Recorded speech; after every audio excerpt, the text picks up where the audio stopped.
King Cortez, Aaron Atlas, and Caleb Cartier are the latest 3 AAPW students taking their turn in the Gauntlet. The ultimate and most physically and mentally challenging test on their way to becoming professional wrestlers.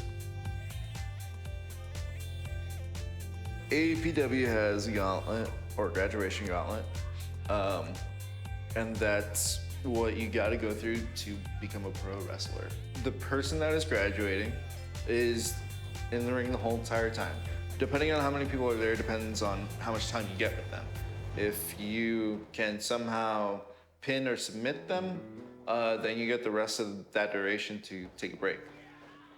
If you get pinned, if you tap out or you quit, you don't become a pro wrestler. So, survive, basically. I've been training for about 2 years and 3 months, and I just recently graduated from AAPW, and I was trained by Papa Don, Steve Areno, Luchador Insane, and a few others. 3.5 years ago, I was in a bad car wreck, flipped my car. I was already 6 months sober, so I quit drinking about 4 years ago, just to make better decisions, you know? I'm here now, thinking that I am doing a whole lot better. I've pursued my passion, which is wrestling. But yeah, like I said, I was in a bad car wreck, flipped my car on the highway in Houston, and it really messed up my neck and my back. And I already had a messed up knee anyway. But yeah, I kind of fell into a weird depression. I didn't know what I was doing with my life. Yeah, I was with my fiance, you know, but I was thinking that I needed to do something more, you know? And immediately, like, it was weird. Actually not even weird. It was just, I think, amazing that wrestling was the first thing I thought of, like, immediately. And so I told my wife, it's like, yo, this is like something I want to look into, like, and pursue. And so I told myself, like, hey, I want to start training by October, you know, of 2019. I found my way to AAPW, and man, it was something I needed. Yeah? Yeah. It was definitely, like, I don't know, it made me feel human. There's so many emotions that it made me feel. I know whenever I speak, it usually sounds monotone, I can be sarcastic, I don't know, but like, I definitely come out of my shell more, and I'm finding out who I am, you know? Not just as King Cortez, but as Marvin Rodriguez, you know? Like I said, I don't know, it's like I feel as though wrestling has changed me for the better, and man, it feels great, you know? Going in, I thought, I was like, you know what? I got this. Like, I saw their warm-up sheet. It's like, oh, okay, it's this. All right. So I'm like, you know what? I'm gonna do my own thing real quick. And that's where I first messed up. I do my own thing. I do the warm-up, and then I didn't realize that they just go straight into things, you know? And so I didn't know that there was gonna be another warm-up of like high knees, lunges, fireman's carry. Oh, yeah, and so I threw up and passed out on my first day.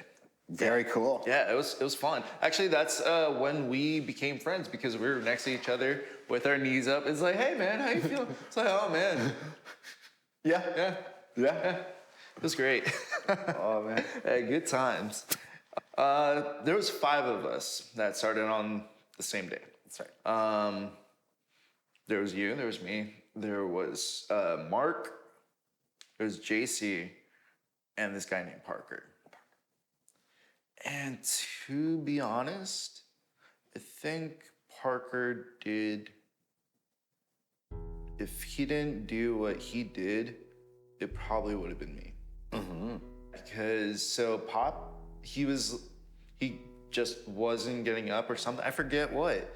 I can't even honestly remember, but what I do remember is Pops looked at him. It's like, hey man, like if you don't think you're cut out for this, man, you can just quit. And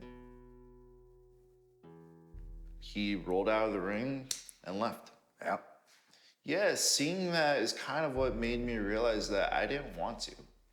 Because, I don't know, like I was getting up, I was giving it everything I had, but I was still giving, like I was tired, man. Like but I was still picking myself back up. Yeah. You know? And I was thinking to myself, just like, man, like my body's been through a lot already. And I'm doing this right now, you know? I'm getting up, I'm getting up, I'm getting up. So I kept getting up. And Threw up, got up, kept getting up. threw up, got up, passed out, got up, you know? Too quickly sometimes. I didn't quit. There was tough times, man, because we ended up, like a lot of us were lined up to debut during March. But COVID was happening. Funny story on my debut and me being injury prone. Insane didn't even touch me. And it twisted my ankle. I just stepped and I was like, but yeah, that was fun, man. Like, I'm glad I had that match with Insane because Insane was one of my first trainers. Actually, he was my first trainer. Right. Yeah. Him, Johnny Cruz. I'm really glad I was able to make Insane proud with that debut. He was part of my graduation. Yeah. Glad I got beat up by him for a little bit. But yeah, that sucked. We came back around June and I had an accident that day, or that week, unfortunately. I was wearing this knee brace and we were working on crossbodies. I don't know exactly what happened. I don't know if I just wasn't caught, if I landed incorrectly, if it was just my knee brace. But the hinge basically went into the kneecap, popped it out, and that's basically what fucked everything at first. And so I initially thought that, like, I was able to walk on it maybe like the next week. Unfortunately, working where I was at the time, I wasn't making enough money to go get it checked out. Then I started over at HEB. Like, thankfully, they hired people. You know, HEB's a great company, but still not making enough money to go get my knee checked out. So I was able to walk on it. I figured it's like, you know what? Maybe it was just like some weird thing. But obviously, you know, it was, you know, something worse. But yeah, I kept working on it, kept wrestling. And then I had a match with Eli Schwartz. It was a Gauntlet match. It was just a very short match. And I ended up bending my knee and going on it like in a weird way. I actually was just going down on it, and if you look back on that match, you could see me like grab my knee and pretty much where it was, and same thing. I still finished the match, you know, but that's when I felt it. Like my knee, both my meniscus were torn. Yeah. I was finally able to go see what was wrong with it. And they officially told me that both my meniscus were torn. There's a lot other stuff going on in the knee too, you know. And yeah, it was rough, man. because, man, I had 2 injuries within a year, within a few months. Actually, 3, really. And so it was like, I didn't know if it was meant to be, man. Yeah, it's like, I'm over here hurting myself, and it's like nothing with the training. It's just, this is a tough sport, you know, and being already messed up physically, it's like, how do I bring my body to be able to do it, you know? It wasn't really a commitment to the school, it was a commitment to myself to keep going, you know? Because, yeah, I'm the one that decided I wanted this, you know? And if I don't go through it, I'm a liar. So, you know? I still kept going to class for a little bit. Pretty much Pops told me, it's like, okay, like, I understand you gotta save up, so, like, still come to class, you know? So I did, and man, it was rough. Keep going to see the other guys doing what I wanted to do, you know? I was thinking to myself, man, like, I just want one match, like 5 minutes, just like, you know, I can still land on my back, Pops, kind of thing. I know he was just trying to protect me because he wanted to make sure, like, if I did come back, I would come back, you know? You have 100 more matches. Yeah, pretty much. So, again, kind of rough road right there. And so, well, I was able to finally, I found this website, Medical Tourism Corporation. And they help with pretty much people that can afford surgeries in the States, like somewhere around the world. Or like even if they can, just like what's gonna be like the best facility, I guess, for them. And so we found Dr. Max Gregg out of Puerto Vallarta. We go over there. We talked, we exchanged emails and stuff. Anyway, we were very comfortable with him. Him and his team treated us like extremely well out there. Honestly, it felt more like a vacation than me having to get surgery. Yeah, and he had told me that my knee is still not at 100% even with surgery. And, like, I don't know what the percentage is, but basically is, I know that there's A, B, C, D, E, F, G, like, still wrong with my knee, you know? But he told me that if I play smart, I can be back at it. Be careful, kind of thing, you know? So I did everything, well, I don't know, like I was still kind of in a weird headspace coming back, you know? Cause so there was still like a lot, like I said, like a lot going on with the knee, and I still, to this day, I still feel it, man. Like it's just cold outside, you know? Yeah. Oh, yeah. But, you know, though, I kept remembering everything that I've told you so far. I still remember Parker quitting. Steve-O telling me not to quit. Everybody that supported me. All that, you know? And I just, like, why quit now? Keep going, you know? He's already fucked, right? Yeah, basically, you know?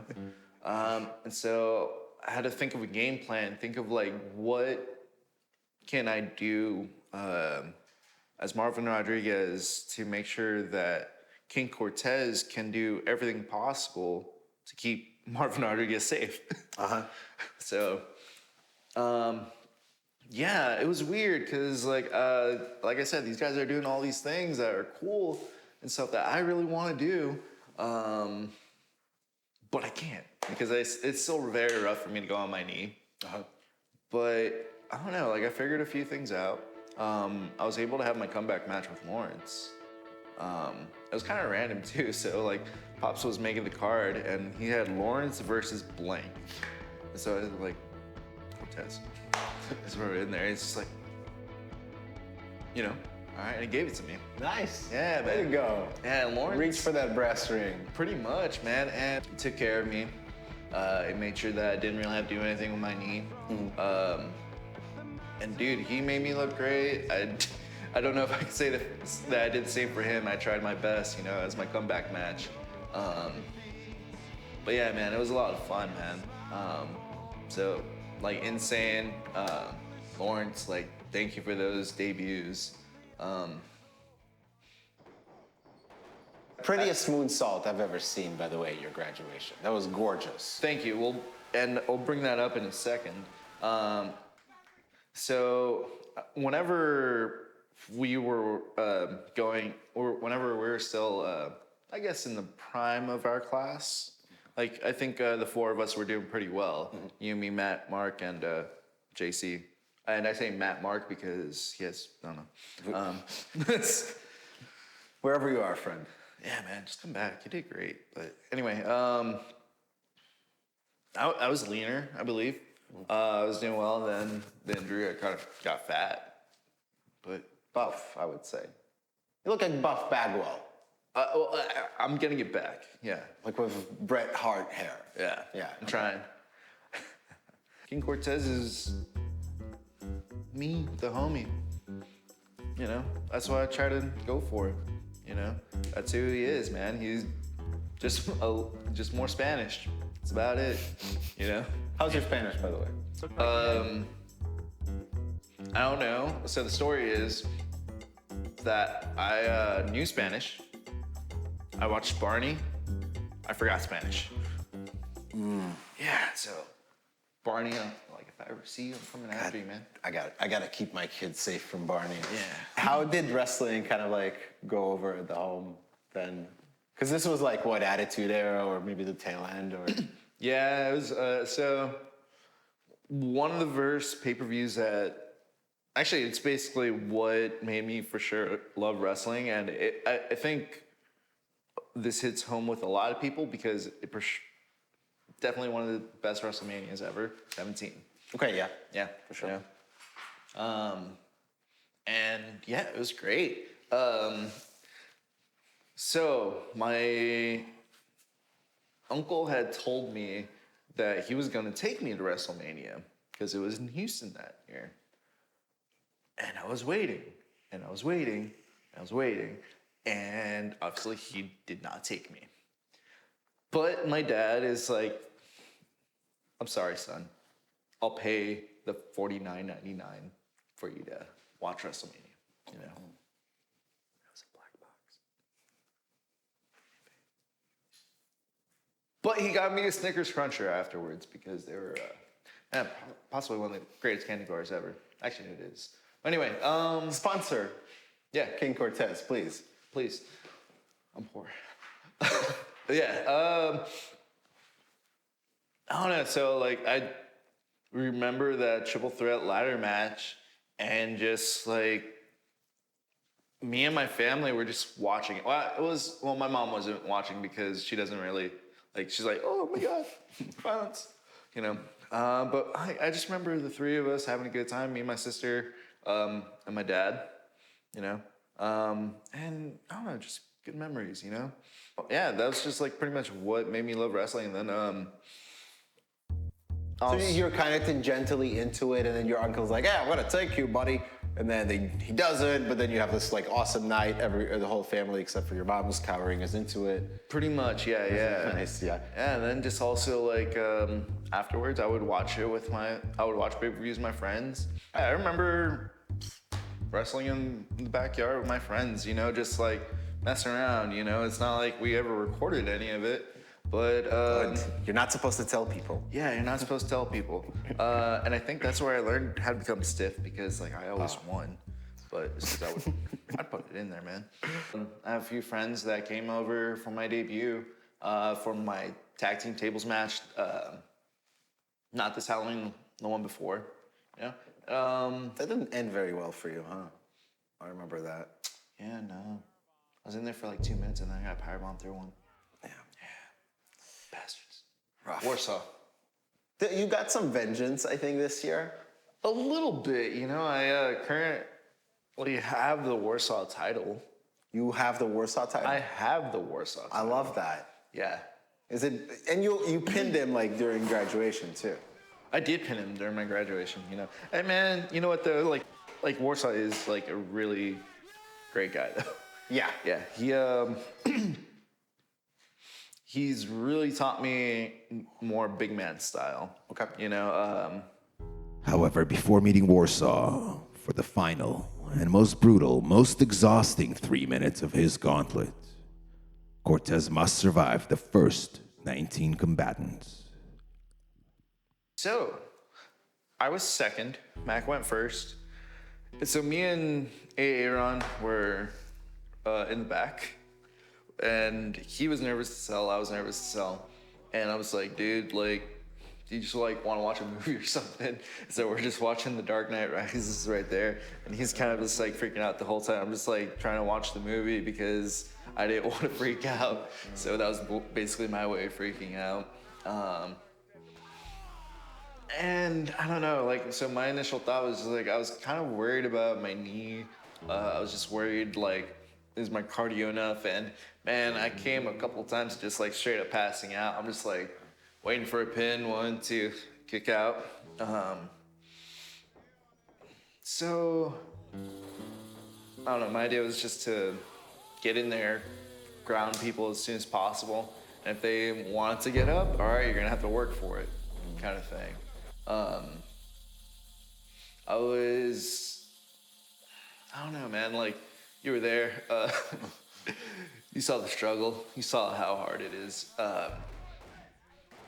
And I don't know, my thought process in there was never quit, never give up. It was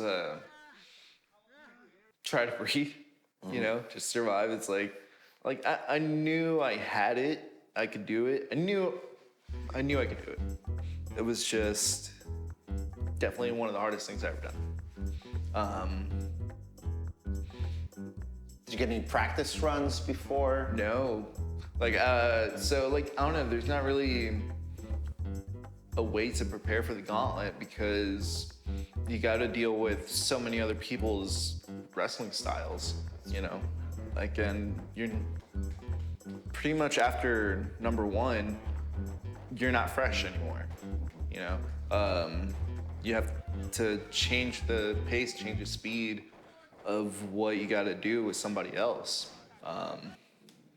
you know, and it's just a lot. To me, it was a lot to process, to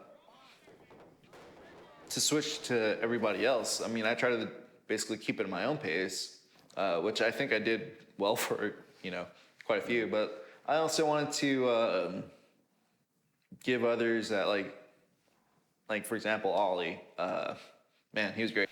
Everybody was there, and then that wanted to keep going. They kept me going, you know. Like, I felt the love that day. And one of the greatest moments that I think everybody tripped out for was that backflip too, into that power slam. Yeah, it hurt, but I think it was definitely worth it, you know. Because so it was. I know that's one of the moves that I only want to pull out for the right people. Yeah. That was definitely The right amount of people. Yeah. Well, not necessarily the right amount of people, but the right people. You know, that was definitely the right people. Absolutely. You know, it was. Well, I love that day, and it was just. It was a lot of emotions going through my head after I was done because my journey was a little longer than some to get to your graduation, and man, I was happy, dude. Easiest way to explain it. Like, I fucking did it. I graduated my boy Mac, Aaron. They both, like, same thing. Mac was injured, came back, you know. Aaron Atlas had a lot of work, but he still was committed and came back, you know. Yeah, and this honestly just a start for us, man. We got a lot more to give. and to get. So, man, these last few days have been, I don't know, I've just been so happy, man. Like, I've achieved one of my life goals, but instead of just, I don't want to just settle for it. I want to keep going and give what I can. Fully aware that I know I only have so much time. But it's like, what can I do with that time? Yeah. If I do it right, I'm pretty sure I can do this for a little bit, you know? And that's all I want, man. I've already proven to myself that I am a pro wrestler, you know? I survived my gauntlet, barely. But you know, I did it. I want to be able to give a little bit more, at least. Do something, man. Be a champion somewhere someday. You know, just at least once. That'd be great. I want to be able to have some good stories. Say that I did this and that. Like, I don't want to just be a bartender. Just be, but I am, actually, you know what, I'm not anymore, you know? I'm a bartender, but I'm a pro wrestler now, you know? I'm King Cortez, and I could confidently say that now, you know? Man, that's crazy.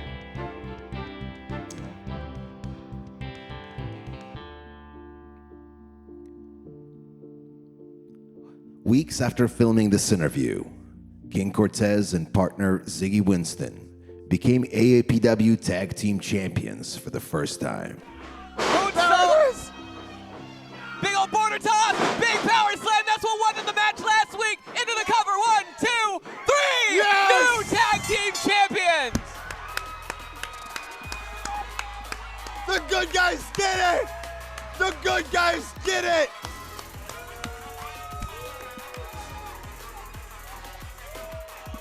For the first time in AAPW history, Viva La Rasta are your new Tag Team Champions.